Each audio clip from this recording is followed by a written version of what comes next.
Good morning, children. Standard 8, Chapter 7, we have already started. We will see the next topic, the decline of Indian textiles. The development of cotton industries in Britain affected textile producers in India in several ways. First, Indian textiles now had to compete with British textiles in the European and American markets. Secondly, exporting Indian textile का जो था हम बोलते हैं competition with British textile, इसकी वजह से declination हुआ and the European and American market. Secondly क्या होता है, exporting textiles to England also become increasingly difficult since the very high duties were impose on Indian textiles imported into Britain. By the beginning of the 19th century, English-made cotton textiles successfully ousted Indian goods from their traditional markets in Africa, America, and Europe. Thousands of weavers in India were now thrown out of employment. Bengal weavers were the worst hit. English and European companies stopped buying Indian goods, and their agents no longer gave out advances to weavers to secure supplies. Distressed weavers wrote a petition to the government to help them. But worse was still to come. By the 1830s, British cotton cloth flooded Indian markets. In fact, by the 1880s, 2/3 of all the cotton clothes worn by Indians were made of cloth produced in Britain. This affected not only specialist weavers but also spinners. Thousands of rural women who made a living by spinning cloth thread were rendered jobless. Handloom weaving did not completely die in India. This was because some types of clothes could not be supplied by machines. How could machines produce saris with intricate borders or clothes with traditional woven patterns? These had a wide demand not only amongst the rich but also amongst the middle classes. Nor did the textile manufacturer in Britain produce the very coarse clothes used by the poor people in India. Now you have must heard of Solapur in western India and Madura in South India. These towns emerged as important new centers of weaving in the late 19th century. Later, during the national movement, Mahatma Gandhi urged people to boycott imported textiles and use hand spun and hand woven cloth. Khadi gradually became a symbol of nationalism. The charkha came to represent India, and it was put at the center of the tricolour flag of the Indian National Congress, adopted in 1931. What happened to the weavers and spinners who lost their livelihood? Many weavers became agricultural laborers. Some migrated to cities in search of work, and yet others went out of the country to work in plantations in Africa and South America. Some of these handloom weavers also found work in the new cotton mills. They were established in Bombay, now Mumbai. Bombay का आज अभी हम उसको मुंबई कहते हैं. Ahmedabad, Solapur, Nagpur and Kanpur. Cotton mills come up.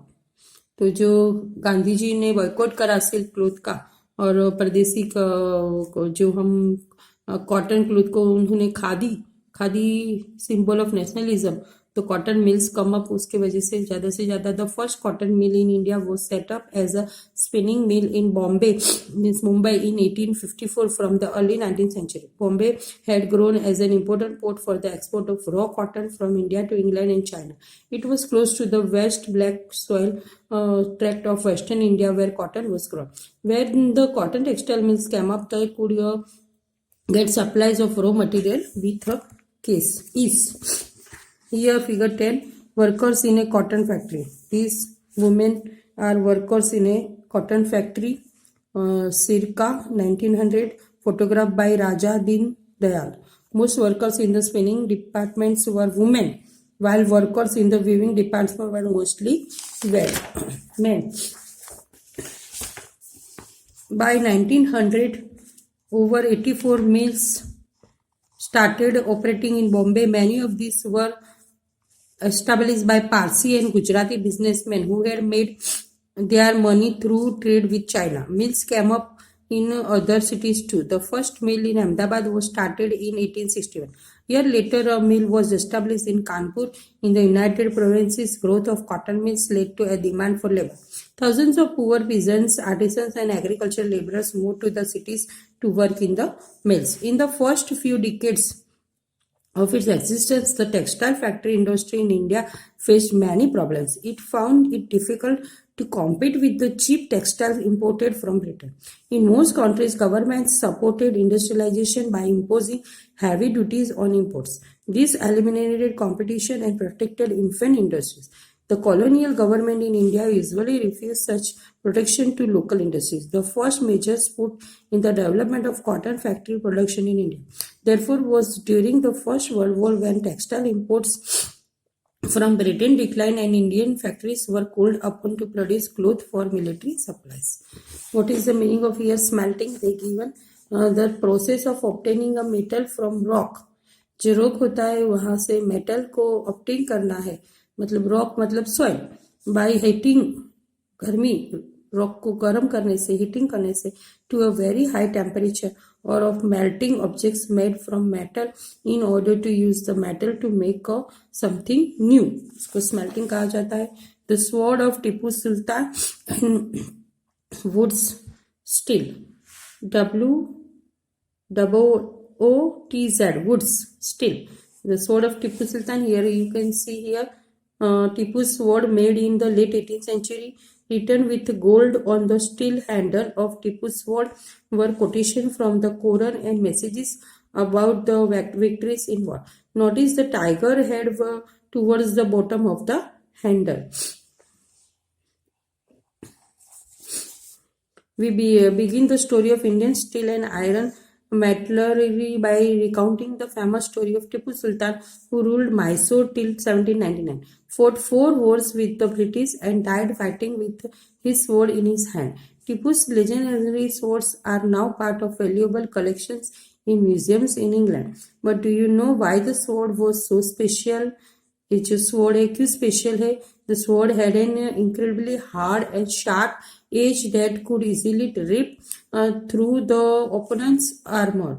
This quality of sword came from a special type of high carbon steel called woods, which was produced all over South India.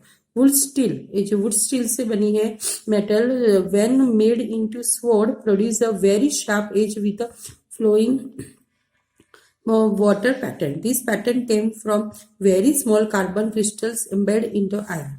Francis Buchanan, who told through Mysore in 1800, a year after Tipu Sultan's death, has left us an account of the technique by which wood steel was produced in many hundreds of smelting furnaces in Mysore. In these furnaces, iron was mixed with a charcoal and put inside small clay pots. Through an irrevocable control of temperatures, the smelters produced steel ingots that were used for sword making not just in India but in West and Central Asia too. Woods is an Anglicized version of the Kannada word Urku, Telugu Nuku, and Tamil Malayalam Uruki, means steel. Indian wood steel fascinated European scientist Michael Faraday and the legendary scientist and discoverer of electricity and electromagnetism. Spent 4 years studying the properties of Indian woods, 1880-22. However, the wood steel making process, which was so widely known in South India, was completely lost by the mid-19th century.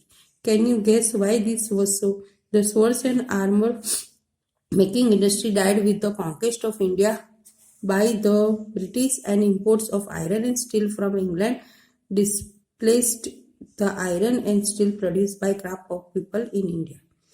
Abundant furnaces in villages.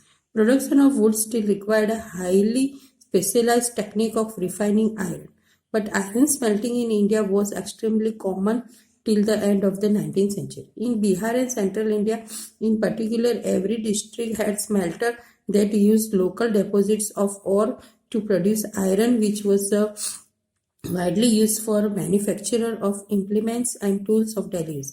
The furnaces were most often built of clay and sun-dried bricks. The smelting was done by men, while women worked the bellows. Bellows means a device or equipment that can pump air. Pumping air that kept the coral burning. Here, figure 12, iron smelters of Palamau, Bihar. Bihar के है picture में दिख रहा है जो बिहार के है iron smelters. ये figure 13, village in central India where the Agarias, Agarias, Agarias, community of iron smelters. Some communities like the Agarias specialize in craft of iron smelting. In the late 19th century, a series of famines devastated the dry tracts of India. In central India, many of the Agaria iron smelters stopped work, deserted their villages and migrated, looking for some other work to survive the hard times. A large number of them never worked for their furnaces again. By the late 19th century, however, the craft of iron smelting was in decline. In most villages, furnaces fell into disuse and the amount of iron produced came down. Why was this so? One reason was the new forest laws that you have read about chapter 4. When the colonial government prevented people from entering the reverse forest, how could the iron smelters find wood for coracle? Where would they get iron ore? Define forest laws.